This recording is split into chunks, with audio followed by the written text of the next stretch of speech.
mustard, right, relish, all of those kinds of things. Those are related goods.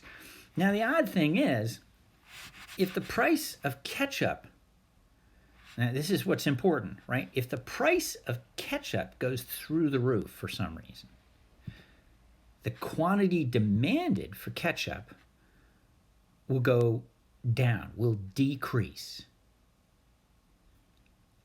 But the related product, the hot dog, will also decrease. Now, those will be two very, very different curves. Now, pay attention here if you possibly can.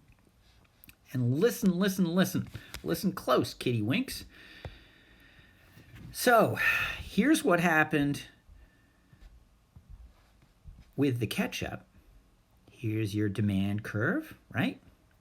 And your price for ketchup went from 1 way up here to 2.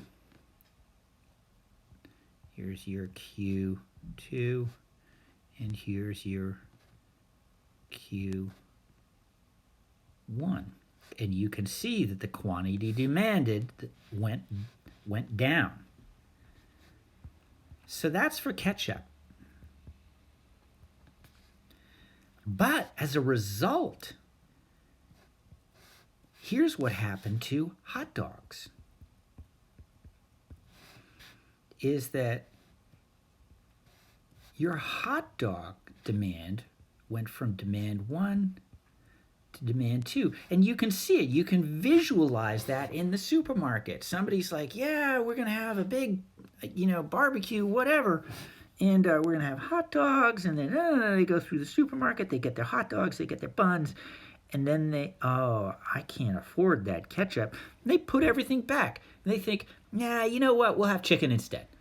And so what'll happen is that you'll get these shifts in demand because a related product will become either unaffordable or conversely, if ketchup becomes super affordable again, then you'll see a reverse in what would happen to your hot dog sales, right? Okay, so anyway, blah, blah, blah. I'm being stupid here, but supermarkets are a great example of it. Supermarkets are the places where they say, okay, it's Thanksgiving, turkey on sale for $1.77 a pound. They're losing money on those turkeys, but they're hoping that there will be an increase in sales on all the related things that go with your turkey, like, stuffing and cranberry sauce and all those things, right? Anyway, so the other thing that'll happen is, so you got the price of related goods.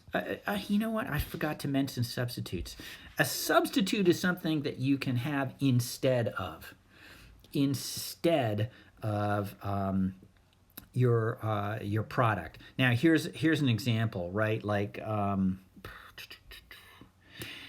let's go back to toilet paper, right? If Target and Walmart and everybody decided to put the price up on toilet paper, you would see an increase in sales on the relatively cheap tissue paper. Or, hey, just so you know, you can't use kitchen towels as toilet paper because they will not disintegrate in the sewers and they will cause a clog. But many people may use those as a substitute too. A substitute for, butter may be that, butter went crazy. Oh God, it got so expensive. And then everybody's just sort of moving over to olive oil, for example. Those are substitutes. So there are substitutes and complements. A substitute for a hot dog, right? Like I was saying, oh my God, the price of ketchup went through the roof. People might buy more mustard as a result. All right. The other thing that can happen here is that you can get a change in the number of consumers, that would be great. Great example of that is, hey, does anybody know why Ford and Chevrolet suddenly became huge companies in the 1960s? Why all of a sudden were there so many more people buying cars? Well, it was because It was because of the baby boom. And all those kids that were born like 1945, 6, 7, 8, 1951, all those kids in the 60s and early 70s, they turned 16, 17, 18, and they were buying cars. That's a change in the number of consumers. The baby boom was a classic example. All right.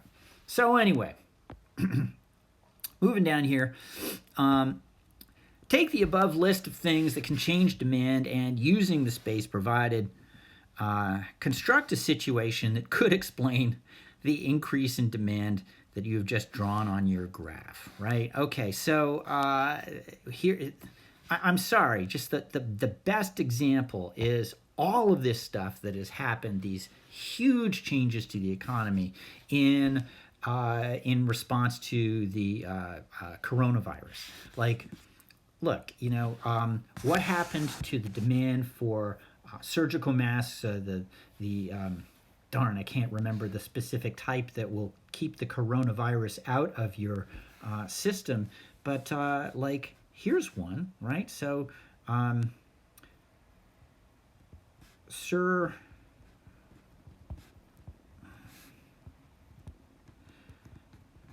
surgical masks in a pandemic.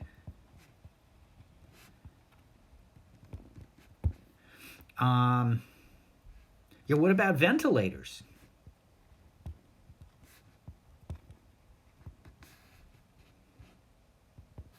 In a pandemic.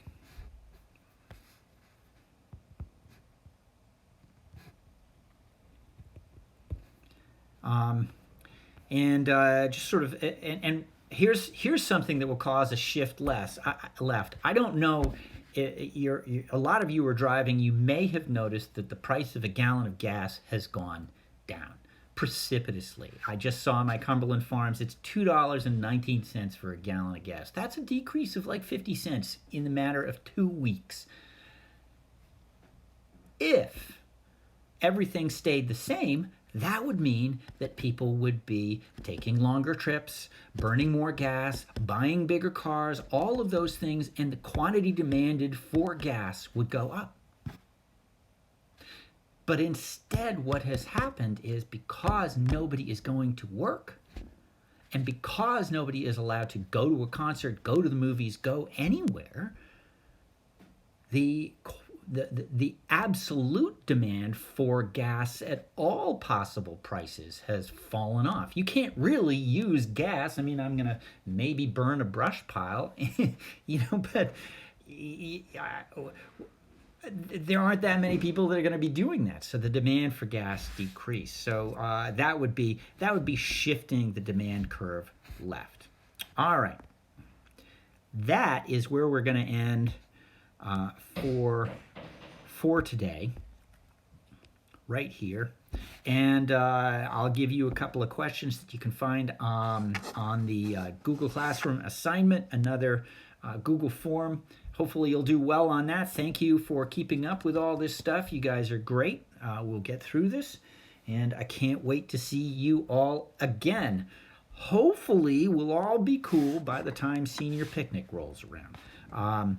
Anyway, email me if you have any questions. I respond right away. And keep doing whatever you're doing. Bye, guys.